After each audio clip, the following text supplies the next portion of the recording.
সকাল থেকে আপনি দেখতে পাচ্ছেন পুরো ঢাকা বিশ্ববিদ্যালয়ে উৎসবমুখর পরিবেশ। এই ধরনের একটা উৎসবের জন্য আমাদের শহীদরা জীবন দিয়েছিল। বাংলাদেশে আমরা এমন একটা গণতান্ত্রিক পরিবেশ এনশিওর করতে চাই যেখানে প্রত্যেক ভোটার নির্ভয়ে কেন্দ্রে আসতে পারবে, তার পছন্দের প্রার্থীকে বেছে নিতে পারবে, কেউ কোনো হুমকি দিবে না, কেউ কাউকে বাধ্য করবে না। তো সেই অনন্য অসাধারণ নজির আজকে আমরা ডাকসু নির্বাচনের মাধ্যমে দেখতে পেয়েছি। কিছু বিচ্ছিন্ন ঘটনা হয়েছে, সেই ঘটনাগুলো আমরা বিশ্ববিদ্যালয় প্রশাসন নির্বাচন কমিশনকে জানিয়েছি। বিশেষ করে ইউলেবের এখানে 10:30 পর্যন্ত আমাদের এজেন্ট ঢুকতে পারেনি, অবজারভার ঢুকতে পারেনি। আড়াই ঘন্টা কী হয়েছে সেটা আমরা জানি না। এরপরে আমরা দেখতে পেয়েছি কার্জনে 21 হলের যে সেন্টার আছে সেখানে পুলিং অফিসার যারা আছে স্টাফরা ছাত্রদের পুরো প্যানেলকে তারা আগে থেকে ব্যালট পেপারগুলো সাইন করে রেখেছে, ব্যালট পেপার ক্রস দিয়ে রেখেছিল পুরো প্যানেলের।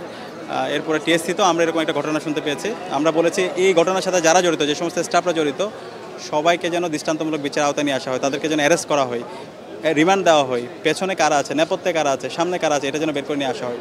সো সব মিলিয়ে ডাকসু নির্বাচন ভোট গ্রহণ প্রক্রিয়া শেষ হলো, এখন সবাই ফলাফলের জন্য অপেক্ষা করছে। আমরা বলতে চাই এখানে আমরা যারা ডাকসুতে নির্বাচন করেছি আমরা সবাই জুলাই সহযোদ্ধা।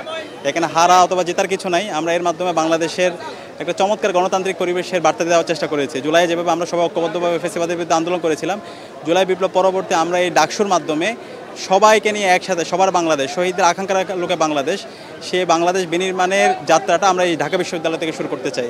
তো সেটা আপনারা দেখতে পেয়েছেন। আমরা এখন অপেক্ষা করছি, আশা করছি শিক্ষার্থীরা, ঐক্যবদ্ধ শিক্ষার্থী জোটের আমাদের যে নেতৃত্ব, আমাদের যে দীর্ঘদিনের কাজের লিগাসি, আমাদের যে অনেস্টি, আমাদের যে ইন্টিগ্রিটি, আমাদের যে কম্পিটেন্সি, সেটার উপর শিক্ষার্থীরা আস্থা রাখবে এবং আমরা আশা করছি ঐক্যবদ্ধ শিক্ষার্থী জোটের ভূমিধ্বজ বিজয় হবে ইনশাআল্লাহ। অবশ্যই এটা তো আমাদের আমাদের মূল দাবি হচ্ছে এটাই, আমাদের মূল চাওয়াটা হচ্ছে এটাই। এখানে যারা প্রার্থী ছিল সবার যে চাওয়া পাওয়া ছিল, সবার যে আকাঙ্ক্ষা ছিল, সে আকাঙ্ক্ষার আলোকে আমরা এই ঢাকা বিশ্ববিদ্যালয়কে বিনির্মাণ করা, স্বপ্নে ঢাকা বিশ্ববিদ্যালয় বিনির্মাণ করা, সবার চাওয়া পাওয়া কিন্তু এক।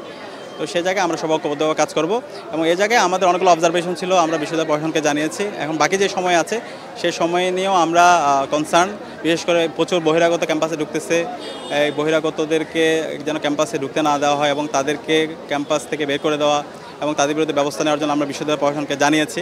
আমরা আশা করব সে জায়গায় বিশ্ববিদ্যালয় প্রশাসন স্ট্রিক্ট ভূমিকা পালন করবে। আর আমরা যারা এখানে প্রার্থীরা আছি, বিভিন্ন ছাত্র সংগঠনের যারা নেতৃবৃন্দ আছে, আমাদের সবাইকে দায়িত্বশীল আচরণ করা দরকার। সারা দেশ আমাদের দিকে তাকিয়ে আছে।